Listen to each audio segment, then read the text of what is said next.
Soy Pedro Gargolov, soy médico psiquiatra, soy colaborador de la Asociación de Ayuda de Familiares de Personas que Padecen Esquizofrenia de La Plata, y bueno, y coordino la mesa de salud mental de la Secretaría de Relaciones Institucionales de la Universidad Nacional de La Plata.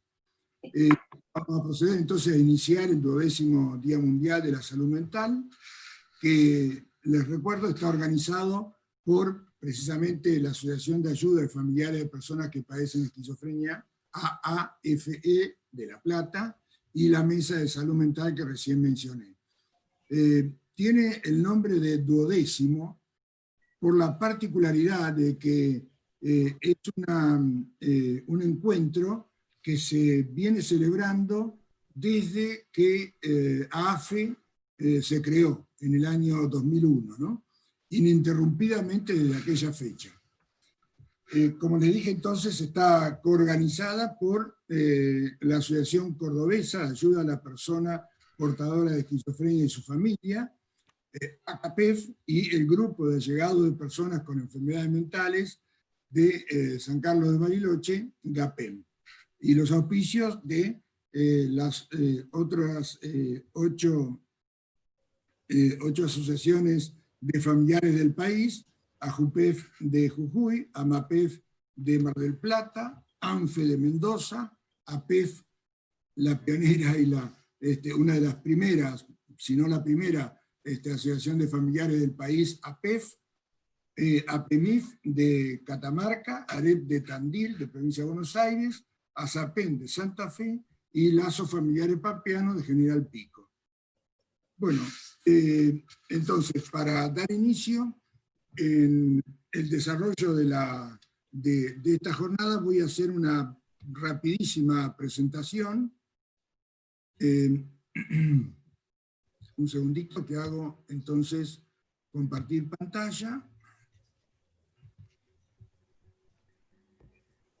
Bien. Bueno, ya esto es una presentación que en cierta medida se vio recién al inicio de esta actividad.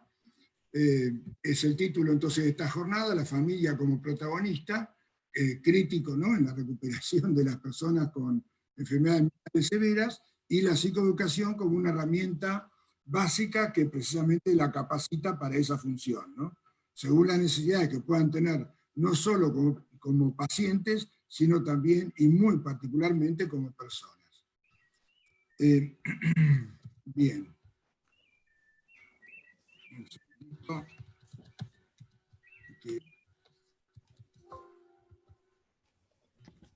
Bueno, a veces pasa. Sí. Entonces, bajo este título, es bloques importantes que vamos a presentar en esta jornada. Uno tiene que ver con el área de la gestión de salud mental, que va a estar el doctor Hugo Barrionuevo, de alguna manera pensando en programas de psicoeducación familiar que tengan un alcance nacional. Por otro lado, vamos a tener entonces en esta jornada unidades académicas que brindan y vienen brindando psicoeducación en la formación tanto de pregrado como de posgrado. Profesionales de la salud mental que nos van a hablar de su experiencia de psicoeducación, y todo pensado en esto que denominamos la tríada terapéutica.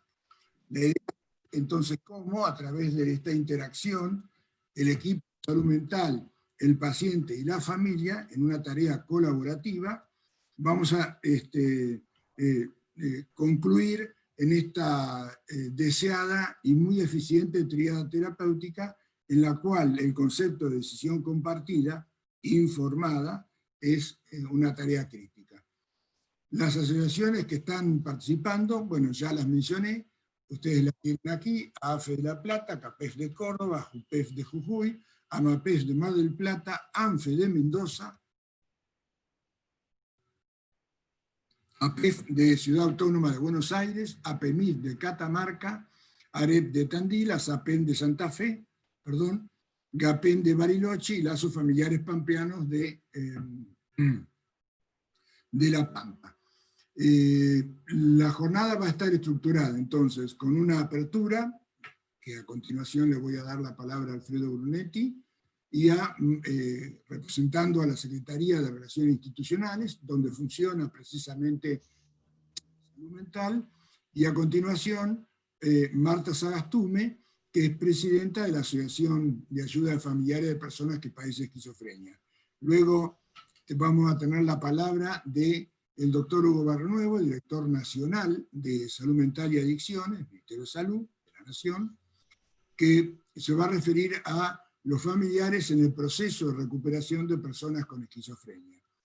Y a continuación va a presentar la encuesta que que se distribuyó y se estuvo respondiendo, dirigida a los familiares, para saber qué necesita el familiar con una enfermedad mental, y esta la va a conducir Marina Fernández y su coequipo. La idea de la encuesta es tener no solo información que figura en la literatura y respecto de qué deben saber los familiares, sino particularmente qué es lo que familiares perciben que tienen que necesitar. La idea es que se complemente estas dos fuentes para generar un producto que sea más aplicable. El bloque de educadores va a estar titulado o orientado hacia las estrategias, sobre todo de capacitación en la formación de pregrado y posgrado. En pregrado va a hablar el doctor Leandro Dionisio y en el posgrado el doctor Manuel Villapriño. Ya van a ser presentados cada uno de ellos cuando les corresponda hacer su presentación.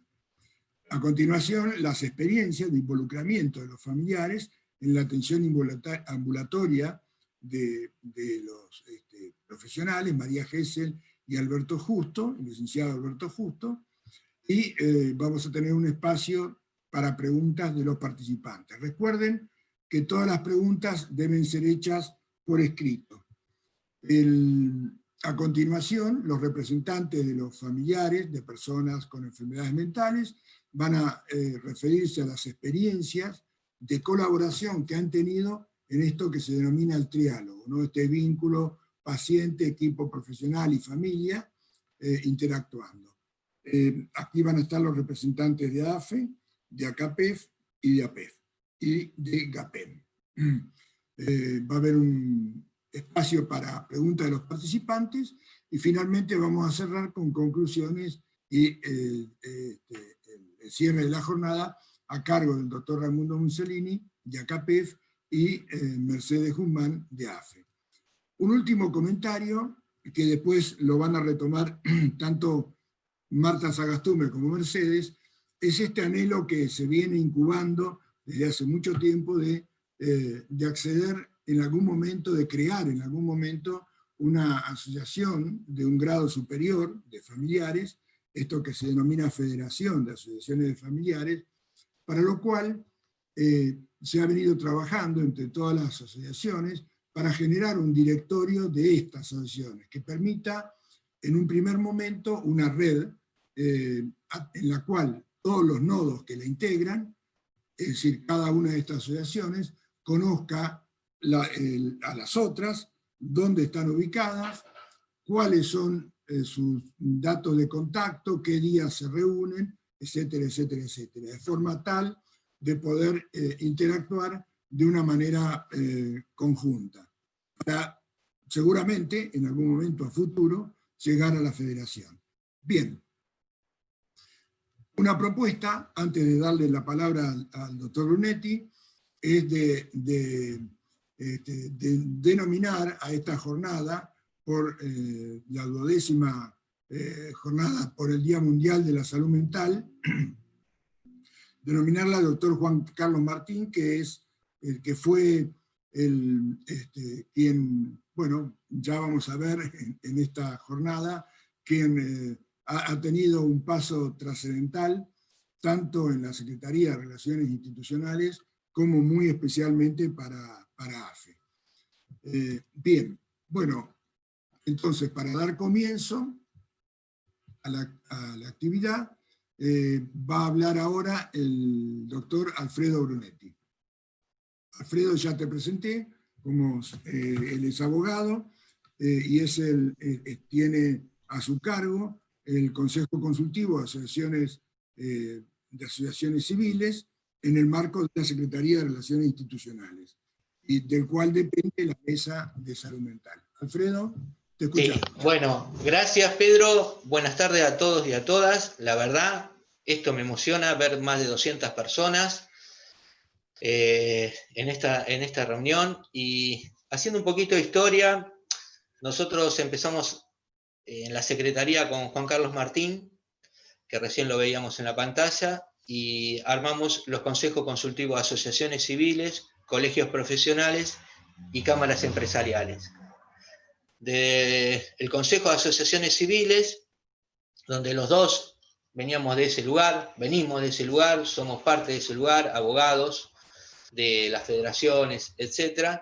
Y por propuesta acá de Pedro, y que viene por AFE, y de Hernán, nos dicen, bueno, de crear una mesa de trabajo de salud mental.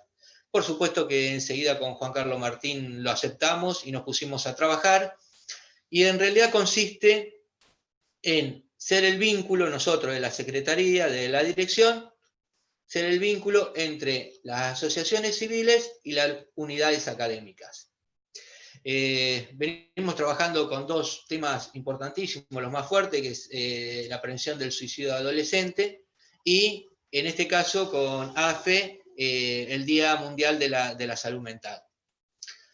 Yo lo quiero hacer lo más sencillito posible. Sí, me gustaría que después de esta gran jornada, que hay una agenda bastante apretada por lo que vi,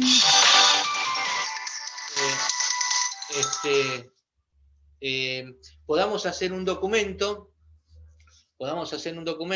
para poder presentarlo a las distintas autoridades correspondientes, y a su vez veo que hay muchísimas asociaciones de distintos lugares y de distintos lugares del país, y me gustaría que se sumaran, que la Mesa de Salud Mental se enriquezca con todas estas asociaciones civiles, y estamos abierta la Secretaría para recibirlos a todos ustedes, y pongamos a trabajarnos, Pedro, ya te lo digo, a partir del lunes. Es feriado, pero no importa, nos ponemos a trabajar para ver si podemos incorporar a todas estas asociaciones que están trabajando por la salud mental en todo el territorio nacional. Yo me voy a quedar hasta lo último porque me encantan todas estas reuniones. Es parte mía porque lo hemos creado juntamente con Pedro y con Juan Carlos Martín, y me encanta y me enorgullece que esta jornada se llame Juan Carlos Martín. Y no dejarle de agradecer a Nacho Gando, a Jimena y a Pedro, que nos ayudan. Entre todos armamos estas jornadas, que tampoco es tan fácil, y menos sin Nachito, que no sabríamos la parte técnica.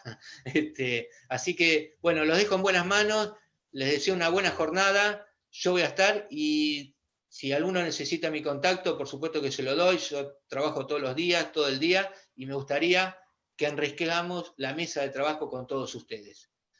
Bueno, nos estamos viendo y comunicándonos en la jornada. Gracias. Gracias, Alfredo. Bueno, a continuación va a hacer la presentación de AFE la profesora Marta Sagastume, su presidente. Marta, te escuchamos. Bueno, muchas gracias. Como anfitriones, en nombre de AFE, yo quiero dar la bienvenida a todos los familiares que hoy nos acompañan, muy numerosos, a los profesionales destacados que han colaborado con su experiencia, con sus saberes, especialmente al director de Salud Mental de la Nación, el doctor Hugo Barrio Nuevo. Bueno, y también a todos los familiares y profesionales que han colaborado para organizar esta jornada, que ha sido muy especial. Este año, bueno, es obvio que es un año muy especial, pero si tenemos que decir algo bueno de este año, es que muchos de los objetivos que AAFE se había planteado a largo plazo, como llegar más lejos, llegar a más gente, llegar a todo el país, lo estamos logrando mucho más rápidamente de lo planeado. En función de las videoconferencias, nuestro grupo de WhatsApp de familiares está al límite, ya estamos por dividirlo. Recibimos constantemente llamados, mensajes de Facebook, mail, contactos de todo tipo, y eso indica que nuestro mensaje está llegando a mucha más gente. Y también el tema que habíamos pensado desde hace mucho tiempo de agruparnos en una entidad de segundo grado, en una federación de asociaciones, como hay en otros países, en España, por ejemplo, que tiene cientos de asociaciones, y eso nos da hacia adentro un enriquecimiento muy grande, compartiendo los recursos humanos, profesionales, todos los conocimientos y experiencias por medio de las conferencias que vamos transmitiendo, y además hacia afuera, porque una federación tiene mucha más fuerza que cada una de las asociaciones en particular, y podemos inclusive influir en la opinión pública, en, digamos, los medios de comunicación, que a veces están tan equivocados en la visión de lo que es una enfermedad mental y los familiares y demás. Entonces todo eso lo estamos logrando ahora, el ciclo nacional de psicoeducación, por las videoconferencias, que hemos visto los títulos por ahí. Bueno, estamos muy contentos por haberle sacado el jugo, digamos, a la pandemia de alguna manera, aunque sea. Bueno, y lo que quería recordar, con mucho cariño, mucha estima, al doctor Juan Carlos Martín, que desde los inicios de AAFE ya el año que viene cumple 20 años, fundada por Pedro Gargolov, con la colaboración de lo que eran los familiares de sus pacientes de ese momento, el año 2001, y siempre con la colaboración de Juan Carlos Martín, que entonces estaba como presidente de la Federación de Instituciones Culturales y Deportivas de La Plata. Ahí funcionamos mucho tiempo, y bueno, años después volvimos a colaborar con Juan Carlos Martín, él desde la Secretaría de Relaciones Institucionales de la universidad. Y de esa colaboración, que en principio era nada más que AAFE y Juan Carlos y sus colaboradores, de allí surgió, como dijo Alfredo, ese fue el germen de la mesa de trabajo en salud mental y discapacidad que hoy funciona en la universidad, y que mucho agradecemos a la universidad todos los medios que nos proporciona, entre otros este Zoom que estamos utilizando. Bueno, en cuanto al tema de la reunión, ya Pedro más o menos lo comentó, entonces no quiero hacerles perder más tiempo. Bueno, un gran recuerdo a Juan Carlos Martín. Nada más, muchas gracias. Gracias, Marta.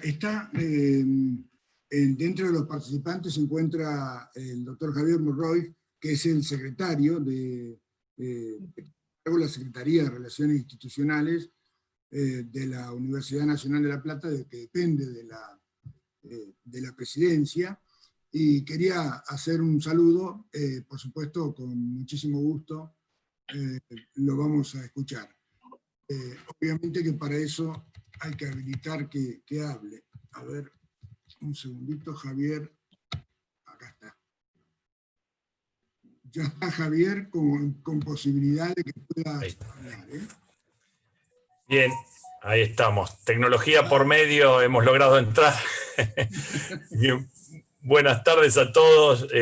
Para mí es un gusto estar acompañándolos en esta jornada, bueno, en este recordatorio, digamos, del Día Internacional de la Salud Mental, en un esquema particular y en un momento particular, obviamente, que hoy todo lo que ustedes hacen y todo lo que ustedes pueden debatir, ilustrarnos, sumar en el conocimiento, hoy adquiere, digamos, una connotación especial, no solamente por lo que se hace en el día a día, sino por el momento que vivimos, ¿no? Hoy en todo el mundo y lógicamente nosotros en la Argentina en particular estamos viviendo jornadas especiales, jornadas particulares, cambios en nuestras vidas y desde luego obviamente todo lo que tiene que ver con la salud mental va casi paralelamente a lo que estamos viviendo en esta pandemia. Entonces, todo lo que ustedes nos puedan ilustrar, nos puedan generar a través de estos ricos debates, de las palabras de quienes tienen conocimiento en la materia, nos van a servir y de mucho, especialmente a todos aquellos que no somos especialistas en la materia. Yo simplemente, y no quiero robarles ni tiempo, ni tampoco tomar demasiado la palabra, quiero agradecerles profundamente el trabajo que vienen realizando desde la Universidad Nacional de La Plata, específicamente desde la Secretaría de Relaciones Institucionales. Hemos generado este espacio y creo que lo han ocupado de la mejor manera, porque han dado en vastas oportunidades herramientas para una problemática compleja, digamos, que nos toca vivir como sociedad en general y especialmente en este momento. Es así que simplemente quiero agradecerles una vez más. Bueno, obviamente voy a estar aquí escuchando algunas de las exposiciones y del intercambio de opiniones, y quiero que sepan que está a disposición la Secretaría, la mesa y todo lo que podamos disponer dentro de la Universidad Nacional de La Plata para que puedan desarrollar su espacio de trabajo. Gracias, Pedro. Bueno, muchas gracias, Javier. A continuación, entonces, vamos a escuchar al doctor Hugo Berrenuevo, ya presentado. Él es médico psiquiatra, es especialista en salud pública. Bueno, actualmente ocupa el cargo de director nacional de salud mental y adicciones del Ministerio de Salud de la Nación. Es director de la maestría en gestión de servicios de salud mental de la Universidad de Salud. Es la primera capacitación formal que tuvo el país en este campo. Yo he tenido la suerte de poder cursarla y tenerlo como profe. Es magíster en Economía y Gestión de la Salud, también de la Universidad de Salud, y fue también director asociado del Hospital Psiquiátrico Esteves, o sea que tiene experiencia en gestión en distintos asientos. Hugo, un placer, te escuchamos. Bueno, muchísimas gracias, Pedro. Muchas gracias a las autoridades de la Universidad Nacional de La Plata por la invitación y a las asociaciones de familiares, y agradecerles también que estén aquí interesados en escuchar. En primer lugar, permítanme disculparme porque no puedo quedarme hasta el final. Estamos trabajando a un ritmo muy difícil en la pandemia. Hay muchas situaciones muy complicadas que se están dando en muchos lugares del país, y desde la Dirección Nacional de Salud Mental estamos atendiendo un montón de situaciones que exceden prácticamente el marco inclusive de nuestras incumbencias y de nuestras funciones, pero bueno, la obligación como profesionales que somos también trasciende el marco de lo que la función como Ministerio de Salud de la Nación nos solicita, y bueno, estamos haciendo algunas ayudas, colaboraciones, intervenciones directas en muchas jurisdicciones, hospitales que están en este momento en un momento tan crítico, los equipos de salud, así que les pido especialmente disculpas de no poder quedarme para participar de toda la actividad, que me hubiera gustado y que valoro muchísimo lo que pueda surgir de aquí, ¿sí? Pero no quería perder la oportunidad de poder transmitirles lo que quisiera transmitirles, y espero que pueda ser de utilidad, que pueda servir. En primer lugar, en relación a la pandemia, Me parece que esta pandemia ha puesto arriba del escritorio, como solemos decir, nos ha puesto en la cara, no solo la importancia del campo de la salud mental, y yo creo que esto va a dejar una secuela en el campo de la salud mental, pero también va a dejar una secuela, si podemos llamarla positiva, porque me parece que el campo de la salud mental tiene que ganar un escalón a partir de esta pandemia en el espacio que tenemos en las políticas públicas de salud. En eso estoy convencido, y yo asumí también con esa misión, con la misión de subir un escalón, por decirlo así, el campo de la salud mental, poder transformar el sistema de atención en un sistema de salud mental más justo, más equitativo, accesible, más solidario, como se entiende el concepto de salud mental comunitaria, es decir, que los servicios estén cerca de las personas y no las personas tengan que acercarse a los servicios, sino que los servicios estén justamente muy cerca geográficamente y también cerca en la actitud, en la manera, para poder realmente acompañar a la población. Lo otro que ha puesto esta pandemia sobre la mesa es que todas las personas, todos y todas, corremos el riesgo de que nos pase algún problema de salud mental. Ninguno está exento, no existe una vacuna contra los problemas de salud mental, no existe esa vacuna. Tal vez haya vacunas seguramente contra el COVID, pero no contra problemas de salud mental. Así que todos estamos expuestos y todos podemos tener un problema de salud mental. Me parece que eso es algo que ha puesto muy en evidencia esta pandemia y que de alguna manera debemos aprovechar, no sé si es la palabra exacta, esa especie de toma de conciencia de la población de que estamos todos expuestos, de que ninguno está ajeno a un problema de salud mental. Ese aspecto me parece que también es muy importante para poder combatir la discriminación y el estigma. Me parece que uno de los ejes que nos va a permitir poner mucho énfasis en la política que viene, en la pospandemia también, ya ahora lo estamos haciendo, y en la pospandemia también, es justamente poder dar esta batalla cultural, terminar la batalla cultural, porque se viene dando, pero poder de alguna manera ganarla, en el sentido de que nunca más una persona con un padecimiento mental sea discriminada o sea estigmatizada por ello. Es decir, que sea una vida en comunidad justa y amorosa, con ese cuidado que tenemos que tener las personas entre nosotros y nosotras. Todos tenemos que cuidarnos.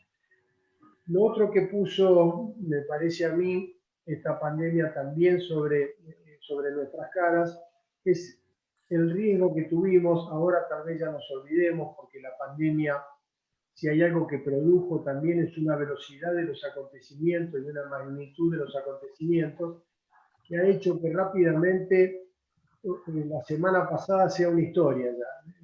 Es una pandemia que pareciera como fabricar historia.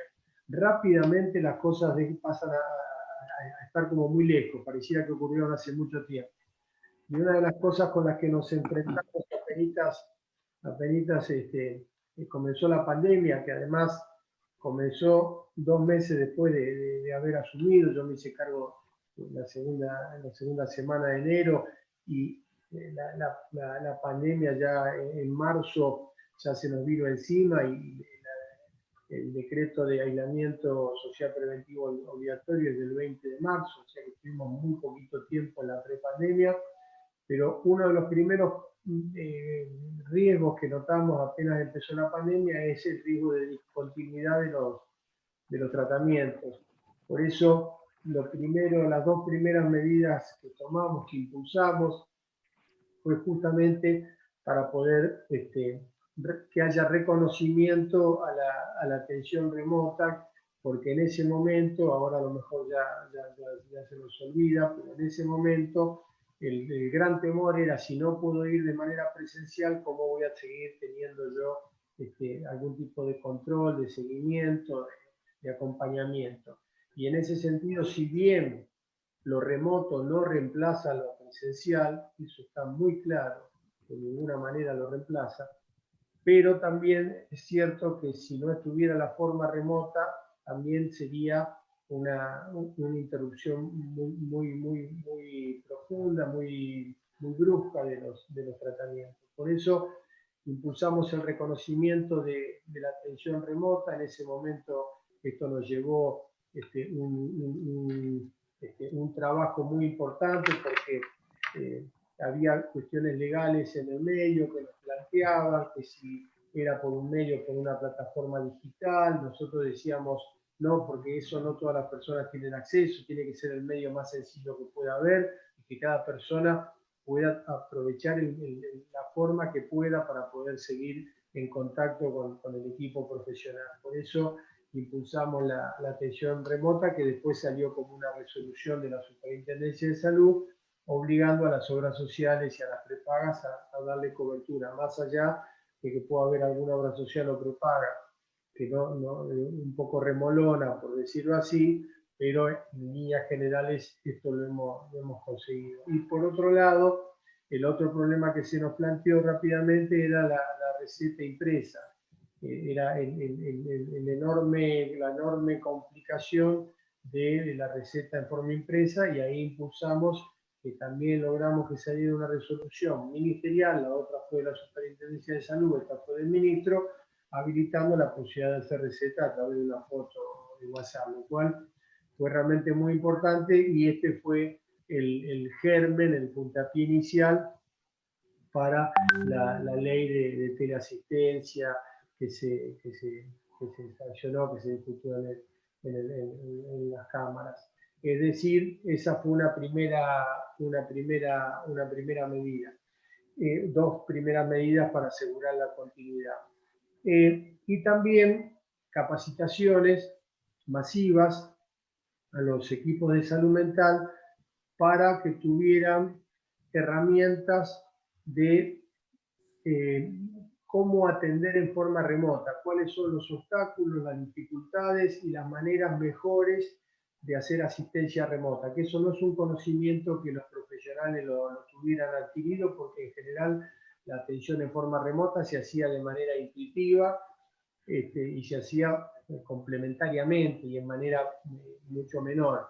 El hecho de que uno tuviera que sostener un tratamiento de manera remota, sostener un vínculo de manera remota, ofrece sus propias complicaciones. Y en ese sentido hicimos capacitaciones en atención remota y también capacitación en el uso de lo que se conoce como teleasistencia, que le hemos llamado telesalud mental, porque queremos generar después un mecanismo que nos quede a futuro, no como reemplazo de lo presencial, pero sí como un complemento importante, porque también hemos descubierto en esta pandemia que esta herramienta del contacto virtual, del contacto remoto, más allá de que no va a reemplazar lo presencial, y eso es así, digamos, cuando se vuelva a la presencialidad, los tratamientos van a ser fundamentalmente presenciales, pero esto no quita que en muchas ocasiones nos permita mejorar el vínculo con las personas que necesitan ayuda, ya sean personas con problemas de salud mental o personas en crisis, de acuerdo a la necesidad, poder mantener un vínculo o un contacto remoto frente a algunas circunstancias puede ayudar mucho y puede ser de mucha importancia. Así que también esto nos deja como un aprendizaje, un conocimiento que lo vamos a poder aprovechar en el futuro.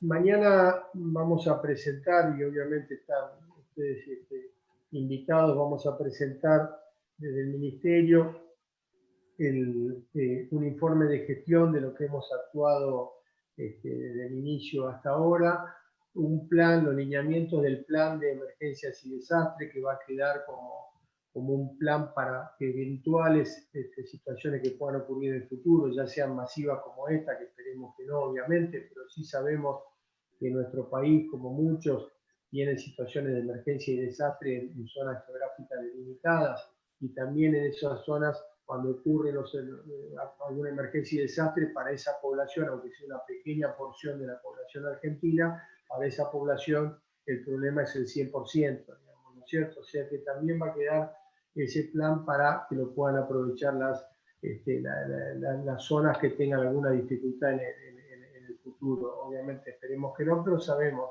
que inundaciones, en algunos casos movimientos sísmicos, estos incendios, sabemos que hay situaciones críticas también que pueden producir una situación de emergencia y desastre. Y finalmente vamos a presentar mañana los lineamientos del Plan Nacional de Salud Mental.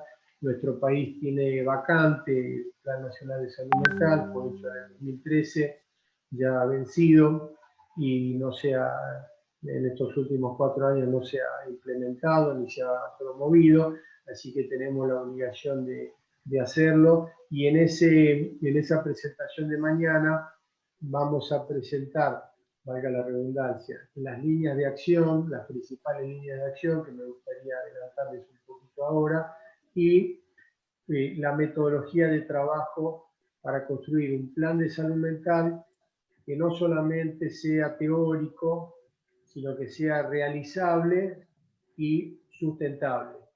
Que sea realizable y sustentable, es decir, que sea un plan realista. Por eso va a ser muy importante la convocatoria a diferentes instancias para la confección del plan, y entre ellos obviamente van a estar de asociaciones de familiares y usuarios. Y en ese sentido, me parecía muy, pero muy importante lo que mencionaron hace un momento de federarse, de poder generar una organización, una supraorganización, porque esto nos permitiría, por ejemplo, nosotros en el Ministerio de Salud de la Nación necesitamos a las asociaciones de familiares y usuarios. No es solamente que las vamos a convocar porque somos buenos, digamos, sino que las vamos a convocar porque necesitamos de su conocimiento, necesitamos de su experiencia, necesitamos que nos digan dónde están las principales dificultades desde su mirada, desde su óptica, desde su ángulo. Es decir, necesitamos que nos digan en algunos aspectos cuáles son las principales debilidades del sistema de las personas que lo necesitan, que lo usan, para poder generar allí también los mecanismos de cambio, los mecanismos de transformación. Por eso, una de las enormes dificultades que tenemos es que un Ministerio de Salud, cuando es nacional, en un país federal, tiene que bajar políticas generales para que cada jurisdicción la adapte a la realidad local. Nosotros no podemos desde la avenida 9 de Julio decir cómo tiene que ser la atención en salud mental en cada uno de los rincones del país, que tiene diferencias geográficas, culturales, socioeconómicas tan distintas. Entonces, y ni hablar de la distribución de los recursos de salud mental y de salud muy distintas. Nosotros tenemos que generar medidas que sean generales, pero que después cada provincia y cada localidad la adecue, la adapte a su realidad local. Por eso, para nosotros es muy importante poder tener lo que se conoce como interlocutor, un interlocutor con el cual poder conversar y poder trabajar, porque cuando son muchos los actores se hace muy lento el trabajo. Entonces, si ustedes se organizan, eso les va a dar a ustedes no solamente una mayor capacidad de gestión, que coincido, creo que puso el acento en eso la persona, perdón que me quedé con el nombre, la compañera que presentó esto. Marta. ¿Cómo? Marta Sagastume. Ah, ahí está Marta, acá la estoy viendo. Hola Marta. Bueno, gracias por darme ese pie prácticamente para esto que quería decir.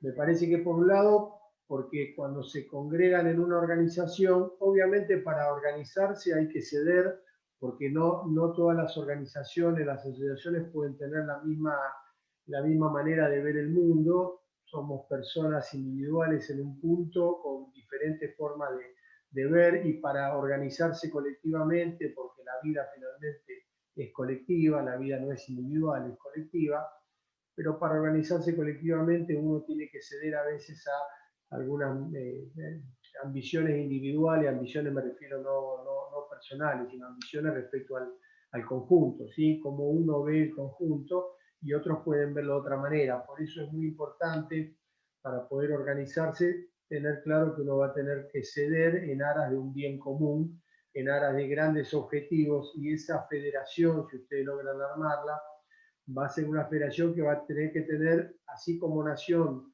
presenta grandes lineamientos de un plan nacional para que cada jurisdicción lo adapte, también una federación tiene que proponerse grandes objetivos en los cuales todas las asociaciones estén de acuerdo, y aquellos objetivos donde no haya acuerdo, que cada organización lo pueda resolver adentro de su propio territorio. En las asociaciones siempre las entidades tienen un arraigo territorial, siempre están en alguna zona geográfica, y eso me parece que también hay que ponerlo en valor. Es decir, que la federación tiene que poder llevar la voz de todos los territorios. Por eso me parece que es muy importante que pueda lograr esa organización mayor. Por otro lado, también cuando hay una organización mayor, para los estados, para un estado como la Nación, para un ministerio que pertenece al Estado Nacional, como les decía antes, es mucho más fácil el diálogo. Más fácil no, en realidad es posible el diálogo y es posible el trabajo. Cuando son muchas entidades fraccionadas, se hace casi imposible trabajar. Se enlentecen los procesos y muchas veces no llegan a tiempo. Por eso me parece que es algo muy importante. Nosotros desde el Ministerio vamos a promover, tenemos que ver cómo organizarlo, esto es una idea, pero también se las comento a ustedes porque después de esta reunión, más allá de que yo no me pueda quedar ahora, me gustaría tener un feedback, un intercambio, una devolución.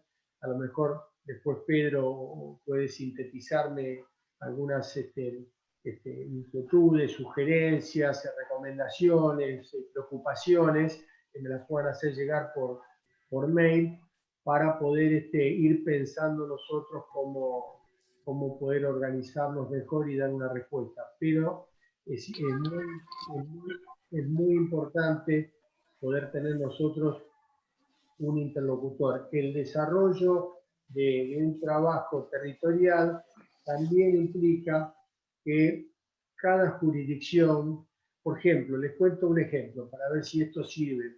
Yo no sé si ustedes estarán de acuerdo con esto, ¿sí? Pero en la ley de salud mental, dentro de la reglamentación se generó la Comisión Nacional Interministerial de Salud Mental y Adicciones. Yo no sé si todas las personas que están ahora viendo, conectadas ahora, conocen de qué se trata o cuál podría ser el impacto. Esa comisión se generó porque se entiende que para mejorar el sistema de salud mental no alcanza con el Ministerio de Salud.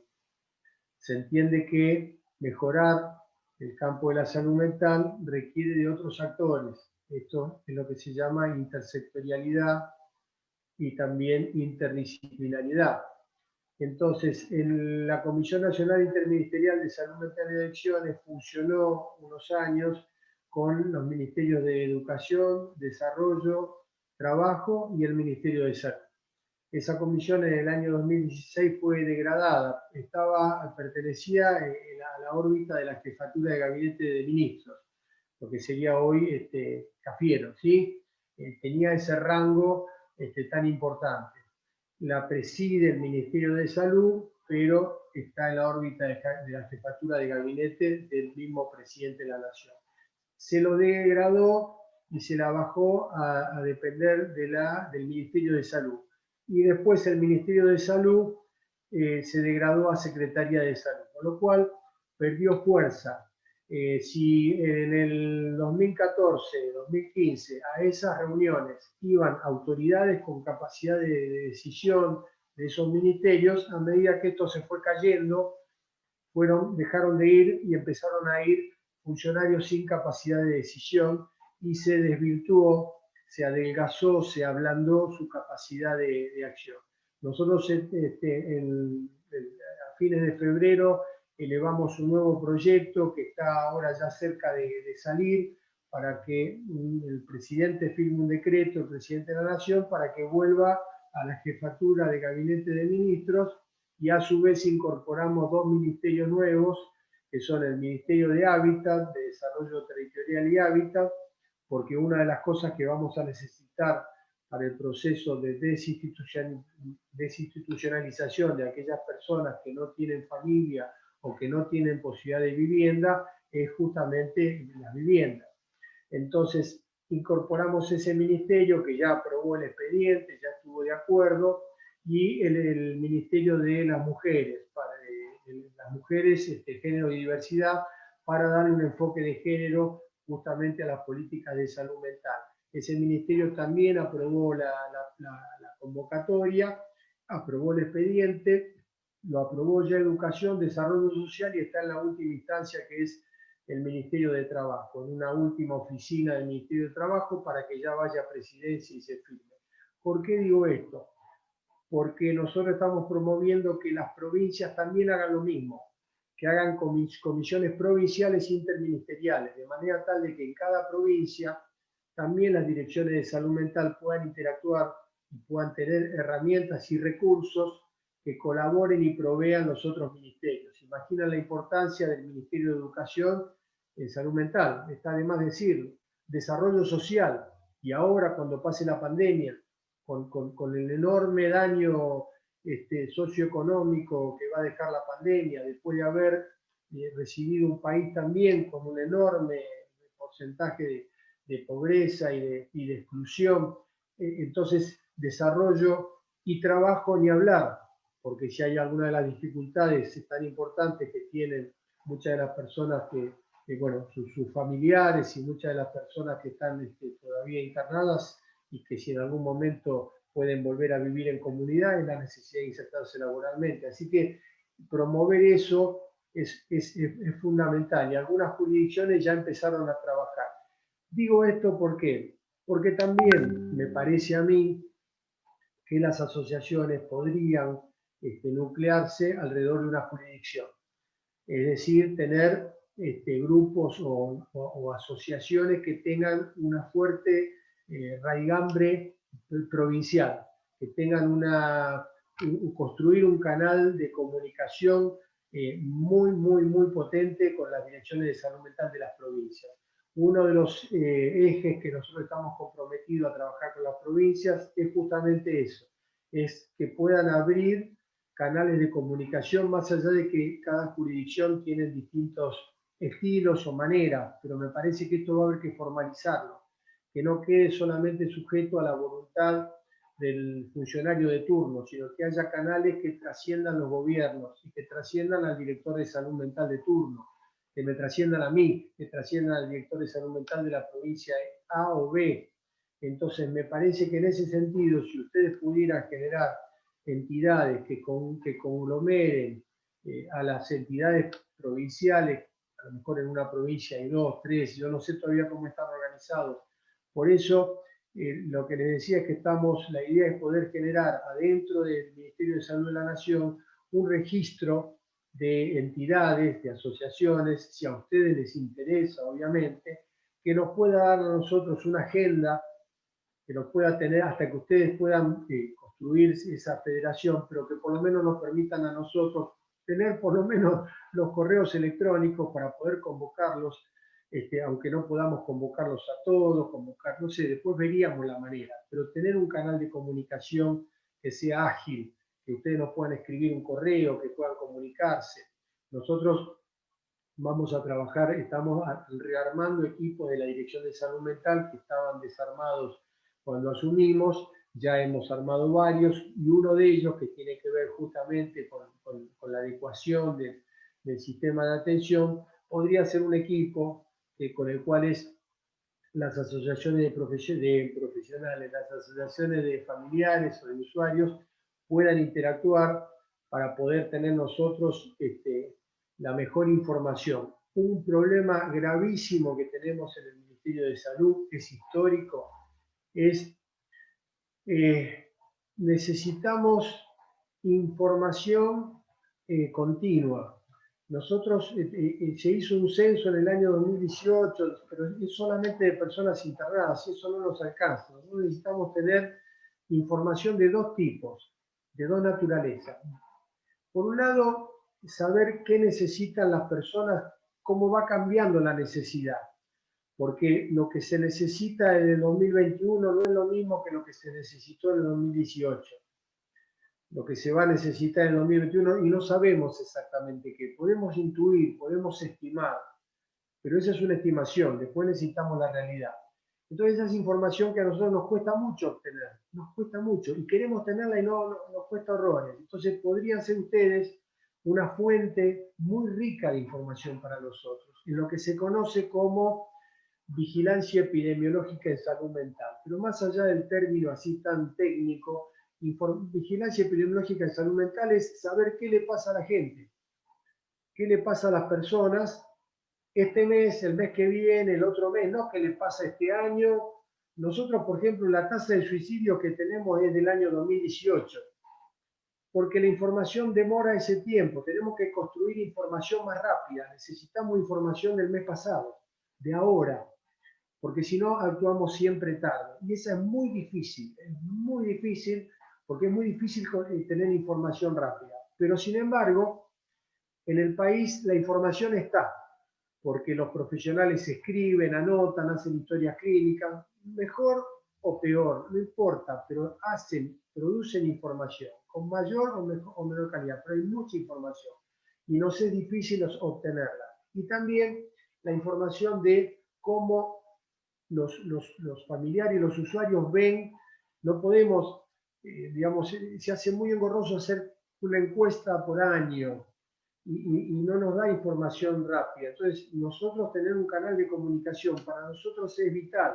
Y no lo digo esto, insisto, no lo digo esto para hacernos lo bueno, no necesitamos, porque si no caminamos a ciegas. Esta es la realidad. Necesitamos también información de los servicios, que los servicios nos envíen información rápida para poder nosotros también saber qué cosas están necesitando las personas que consultan, qué cosas aumentaron, qué cosas descendieron, qué problemas traen las personas, además del problema del diagnóstico, qué otras situaciones contextuales, qué otras situaciones vitales traen las personas, qué necesitan, lo que se conoce como vulnerabilidad psicosocial, que es no solamente cuál es el diagnóstico, sino el conjunto de situaciones en las que tienen problemas.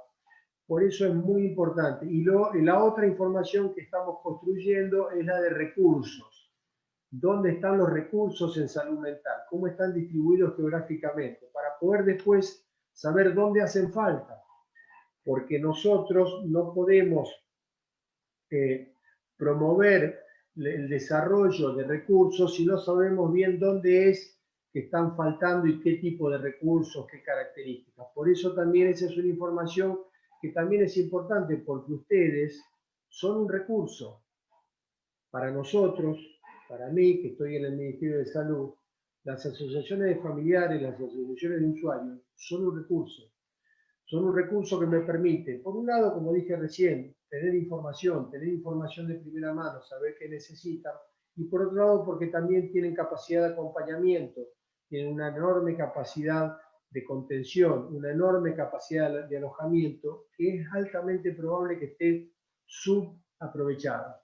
Y en eso corríjame, porque ustedes lo deben saber mejor que yo, pero la sensación que tenemos nosotros, por lo menos la que tengo yo, es que ustedes tienen una capacidad de alojamiento, una capacidad también de cuidado, que entiendo que no está aprovechada de la mejor manera. En esto lo digo con mucha cautela, porque esto lo saben ustedes mejor que yo. Digo simplemente cuál es la sensación que tenemos desde la Dirección de Salud Mental. Por eso para nosotros es muy importante generar eso.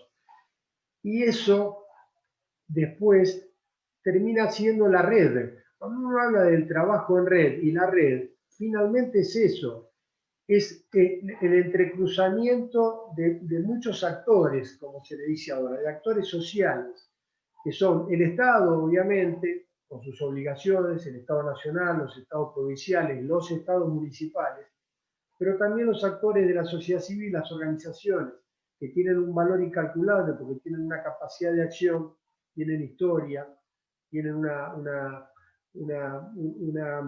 motivación, una mística, que es un valor incalculable, que nosotros tenemos que aprovechar, en el mejor sentido aprovechar, que sean parte de la construcción de una mejor salud mental. Por eso, esa red que se tiene que ir construyendo, desde el punto de vista público, formal, nación, provincia, municipio. Nación, provincia, municipio, barrio. Nación, provincia, municipio, barrio. Y desde el punto de vista más transversal, por decirlo así, las organizaciones, asociaciones de profesionales, asociaciones de familiares, de usuarios, organizaciones que luchan por los derechos humanos, organizaciones que luchan por acompañar a personas con problemas de salud mental. Ese es el entretejido.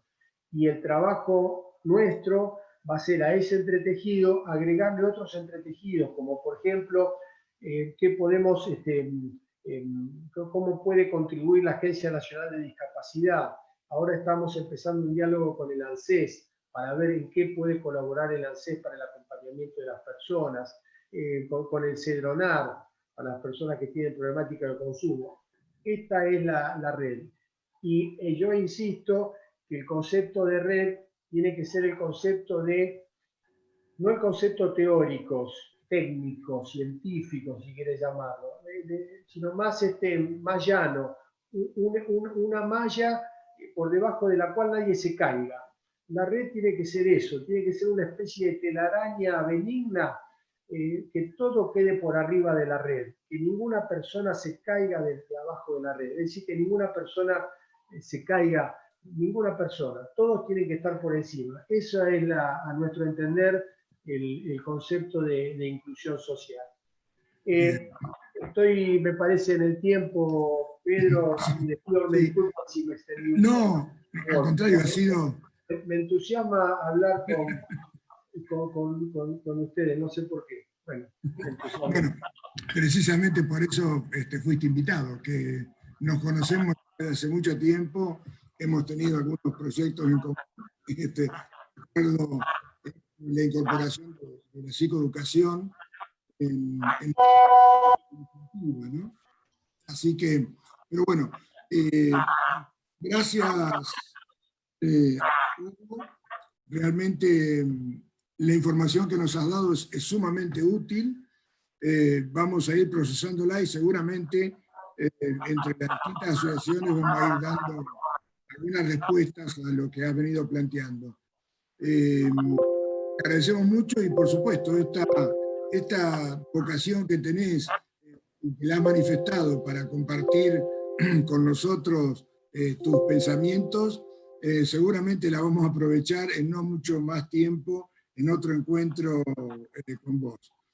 Quizás, bueno, definiremos en su momento cuál es el motivo, ¿no? Así que te agradezco nuevamente y bien, seguimos en contacto. Muchas gracias y lamento no poder quedarme, pero bueno, voy a estar abierto a recibir comentarios, preguntas y también críticas, obviamente. ¿Sí? Sí, precisamente hay varias preguntas que en el chat se han venido generando, así que después vamos a ver de resumirlas y en haremos un segundo encuentro en otra oportunidad, no va a faltar oportunidad. Bien, muchas gracias. Muchas gracias.